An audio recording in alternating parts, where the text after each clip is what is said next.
Hi, everyone. Welcome to the 12th episode of the CNED Development Dialogues, where we discuss various development issues. And today we're here to discuss female labor force participation and the effect of the pandemic on it. As we know, the pandemic has severely and clearly affected female labor force participation for various reasons. Chief amongst them, the fact that most of the healthcare workers in the world are female, a large portion of essential workers are female. Women have now the additional double work burden of childcare and work responsibilities. A large part of them are self-employed and partake in the informal labor force sector and various such reasons. And to discuss the detriments to female labor force participation and the effect of the pandemic, we have here with us today Dr. Lynn Ossome, who is a senior research fellow at the Makerere Institute of Social Research at Makerere University, Uganda. Thank you so much for being here with us today. Thank you for having me. So I think the first question, which is quite broad, would be, in your opinion, what are the biggest detriments to female labor force participation we see today, especially in developing countries like Uganda and India? Okay. So, one of the most obvious detriments or causes is the labor market rigidities, right? So the capacity for hiring, certain job ceilings, that keep out, certain women based on their skills, on caste or on ethnicity and so on. And of course, the gender division of labor, which is something that we have understood over a long period of time, that reserves certain jobs for men and others for women. Secondly, also, we have to talk about the women's historical burden of social reproduction, right? And this also impacts the rate at which women are able to participate in the labor market, precisely because even though we are seeing an increase in opportunities for work for women, their historical burden of reproductive labor is not decreasing. In fact, sometimes it is intensified by their participation in the labor market. And I'll talk more about this later. Thirdly, we can also talk of the skilling of certain jobs, which may result in women being pushed out of certain jobs and men being preferred. And this trend is also something we see very much, especially when certain jobs start to pay higher, right? And when they start to pay higher, we see this kind of defeminization when traditionally female jobs begin to pay higher. Fourth, we can talk about labor market segmentation and discrimination, as I've said, on the basis of ethnicity, sexuality, caste, race, gender, of course, age, and so on. And these also seem to determine, to a greater extent, women's entry and retention in the labor market. And I think these categories, things like ethnicity, caste, race, are also, we have to understand them historically, because I do like to think of these things historically in relation to say, colonization, which really entrenched these forms of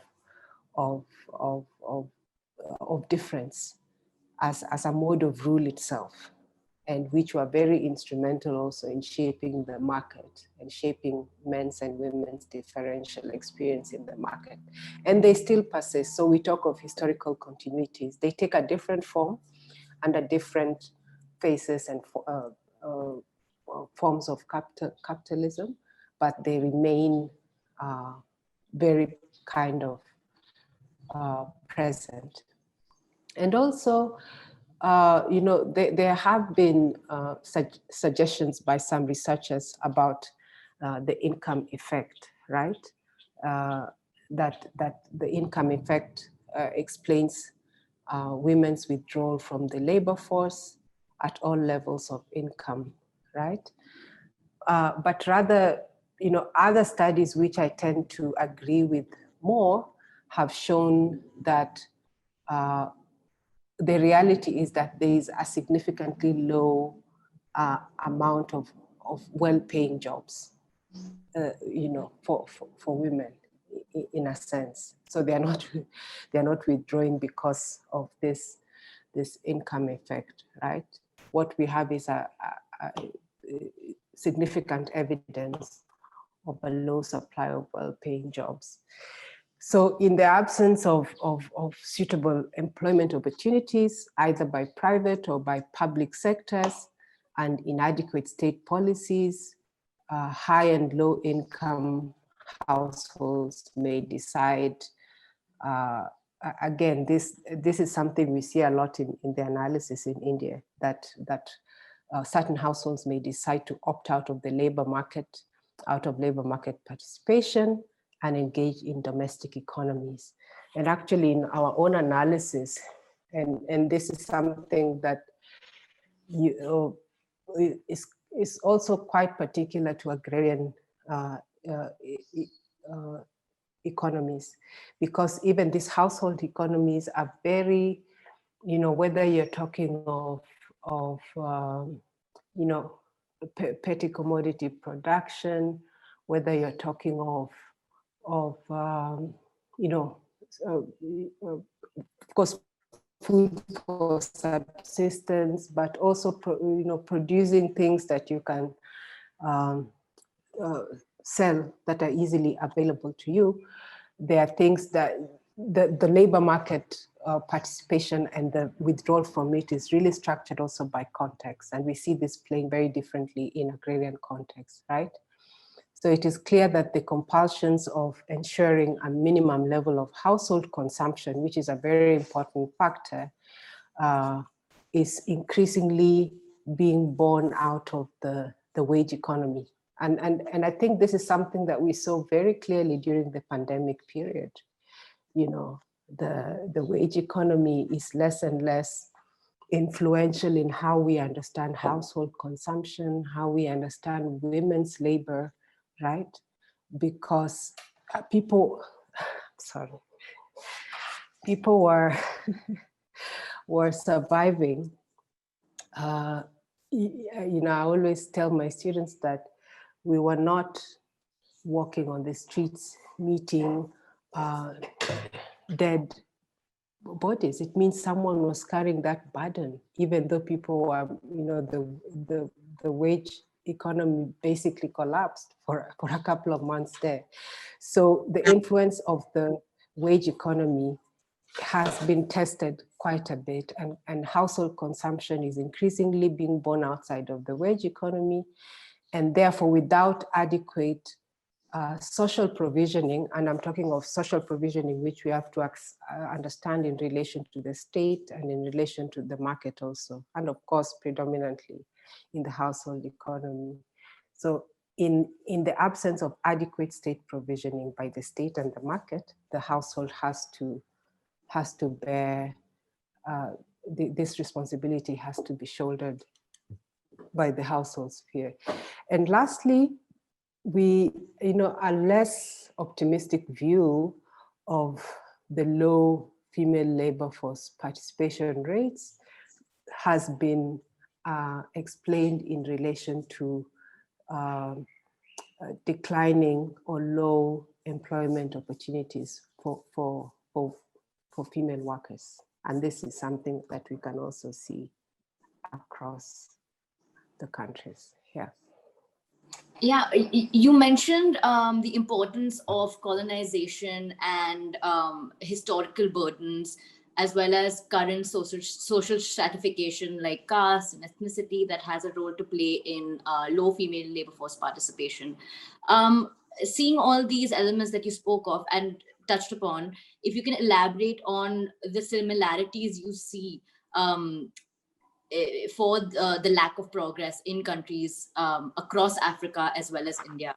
Because as you were mentioning, there was so many similarities that were obvious, but if you could elaborate on them a bit more. But yeah, I was saying the most obvious like common basis for understanding this is a colonial history in the global South, right? So, for example, when we look at the regime of migrant labor, what we saw in India at the beginning, at the onset of the lockdown this year, was so emblematic of these continuities, because the migrant labor economy, especially in settler colonies, was such that the colonies, the employers paid workers just enough to survive on their own as single male households, actually, not even mixed family households, as single male households in the urban areas. And of course, this very minimal wage was dependent on a rural agrarian base, right? Where food could be sent and where you could depend on that household to supply your other reproductive needs. And this has continued, right? So the structure of the modern, the late capitalist state, which begins, of course, in that colonial period, and what we see now under neoliberal capitalism, which is paying people even less. There are millions, in fact, billions of households who are not being paid a living wage. They simply cannot survive on it, and they have to rely on that. So this reverse migration that we saw in India was not unique to India. We saw it in Kenya. We saw literally during the lockdown, public transport vehicles transporting food from, they were turned into transport vehicles, transporting sacks and sacks of food from the rural areas to their urban families, right?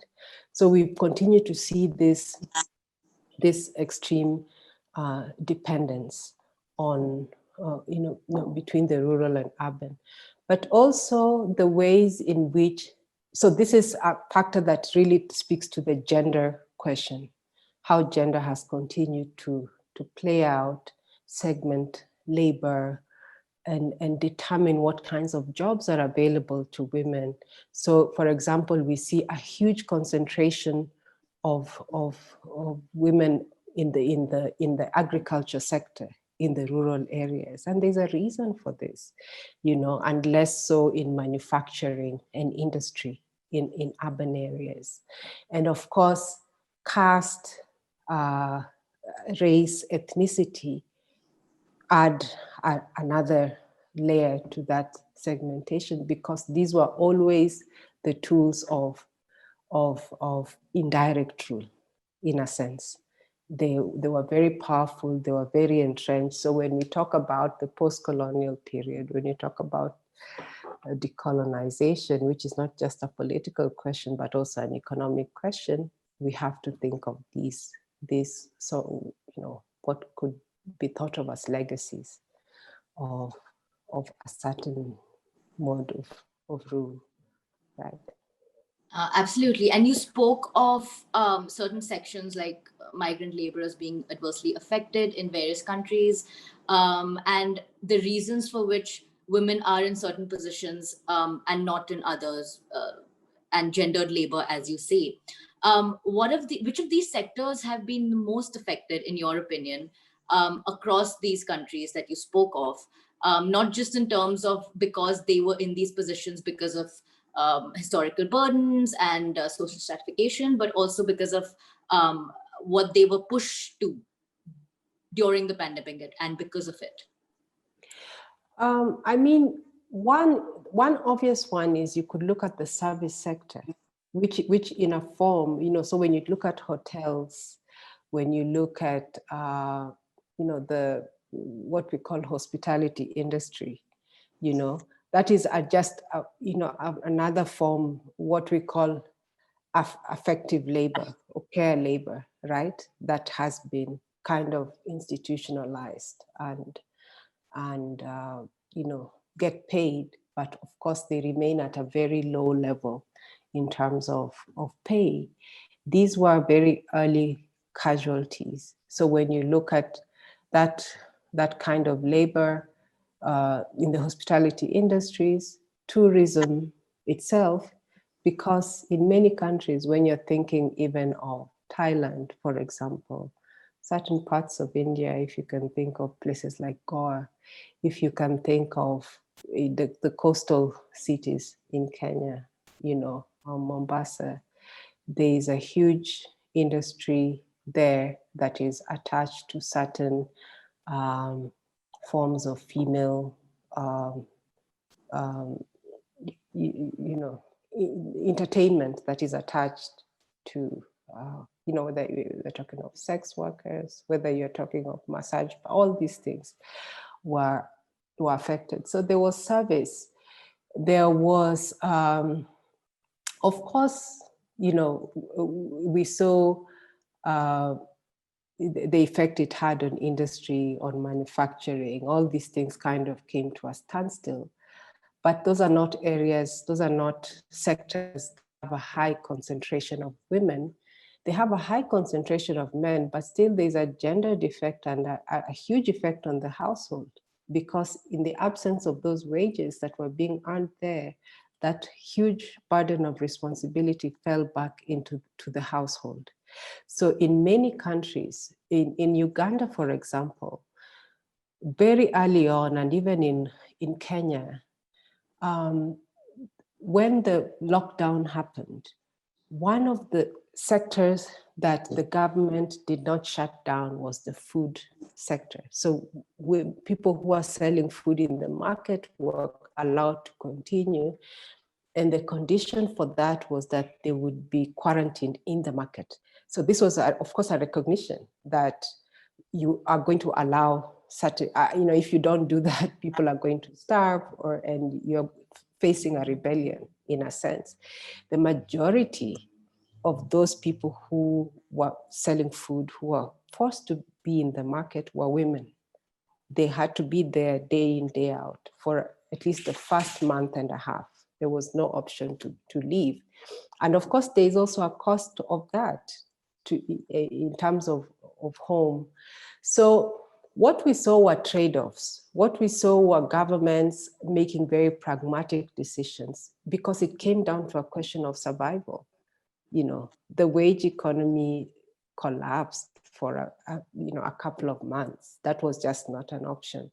So the real conversation was really between the state and the household. What are we going to do? How are people going to survive? And so we see these trade-offs. In India, there's been a very interesting recent survey on the effect of this pandemic on domestic workers and how the loss of mobility affected them, their lack of formal recognition affected them. These were people who overnight just found themselves without savings, without any safety nets, right? But also we saw a kind of class disgust and caste disgust, where people, domestic workers suddenly were not wanted in the houses where they were working because they were thought to be the ones carrying the coronavirus, right? So there've been surveys. Nothing long-term, obviously. So we still don't know what the long-term effect is, but we saw a very immediate impact on these spaces of labor where women tend to be concentrated. Right. A lot of these issues should be resolved by domestic policies, such as attempting to balance employment opportunities, creating new skilling avenues, and sort of attempting to eradicate the social stigmas associated with labor that affects gender and causes gendered labor, as you say. But how can international aid and development organizations understand these local contexts and help in such issues of female employment, because these are international players that need to work closely with domestic agents in order to create this change. So how can this sort of cooperation and synergy be achieved? Okay, so one, I'm more circumspect, especially now, about just how much we can expect from the international aid and development agencies, because if this period has shown us is that their core priority and their core interest is with their people. We are seeing this playing out with the vaccination, the debate around the vaccine. The Winnie Byanyima, the director of UNAIDS, has continually spoken about a people's vaccine. But of course, that is not finding any traction. So just to put it out initially, that we have to be more circumspect about what we expect. But of course, we can't ignore these bodies. Kenya has just has said that they're getting 24 million vaccines by January. And part of this is, of course, channeled through international aid. But in terms specifically in relation to this question, I'm talking about gendered labor, I think development organizations can support, one, they can support efforts towards the decommodification of care work, right? By which I mean they can support radical local welfare initiatives, which are being undertaken as a response to the prevailing market dependencies, right? So what are people doing? What kinds of initiatives exist? Because a big problem is so much of our lives are commodified. So much of what is essential and life-sustaining for us is commodified, right? Everything has a market equivalent. And I think partly supporting efforts, because there are efforts in communities. During this pandemic period, we really saw, in Latin America and other places, people coming together and collectivizing this life-sustaining area. So one is, I think they can support that. And second, I think aid should be structured around a response to the preeminent question of social production and, of course, its attendant crisis of care. This question of social reproduction has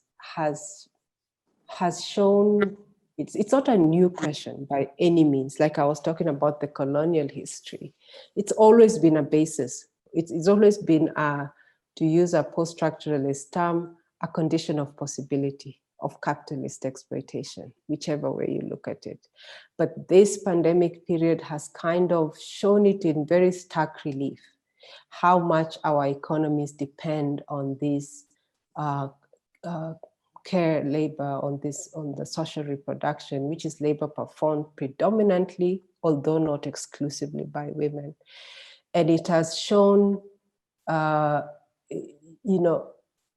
capitalism's imminent crisis tendency. And this crisis tendency has to also be understood in relation to as a crisis of care, right? So in this sense, in terms of structuring their responses, of aid organizations structuring their responses around the question of social reproduction, of course, we have to be cognizant that responses will differ on the basis of country, on regional context, which is to say that social reproduction takes place everywhere under capitalism, right?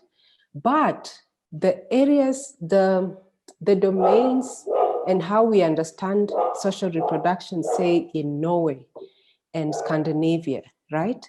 Where very early on, we saw the welfare state, and unemployed people can expect up to 4,000 euros for, as an unemployment wage. We can't expect the same. So the state is very prominent in certain areas.